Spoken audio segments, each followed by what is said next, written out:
Well, it seems that your journey has ended. Very sorry about that. It was always going to end this way, of course. If it weren't by me, it would have just been by some other, terrible thing. Just, you could not imagine how terrible it would be. Just, I get scared thinking about it. I'm glad it's not me. It reminds me of a time I was speaking to my good friend Orville.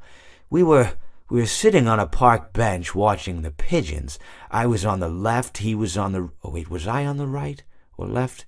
Anyways, it doesn't matter. We were sitting on there watching the pigeons. And I said to Orville, "Friend, those birds are frozen." And he kind of looked at me like I'd lost my mind. But I reminded him that it was winter, and often birds will sit in a tree until they freeze. And then they sort of fall to the ground until the sun warms up and they can, move around again. So I said to Orville, "You might as well save those breadcrumbs until the birds thaw, because they can't very well enjoy them in the condition they're in." To which he asked what I meant, and asking what condition the crumbs should be in before he threw them to the birds, assuming that I meant the birds couldn't enjoy the breadcrumbs in the condition that the crumbs were in, when in fact I had meant the birds could not enjoy them in the condition that the birds were in, considering that the birds were frozen.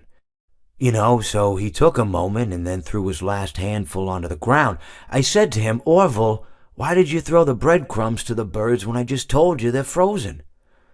To which he responded, "The breadcrumbs are not frozen." Again, misunderstanding my words. I didn't mean to say that the breadcrumbs were frozen when I said I told you they're frozen. I'd been referring to the birds. In hindsight, what I should have said was, and this would make perfect sense, "Why did you throw the breadcrumbs to the birds when the birds are frozen?" He misunderstood upon my correction, stating that he didn't know what else to do with the breadcrumbs, and that perhaps, when the birds thawed, they'd still be able to eat the crumbs. So I said to Orville, and this is what I said to him, I said, "Orville, the birds may be dead,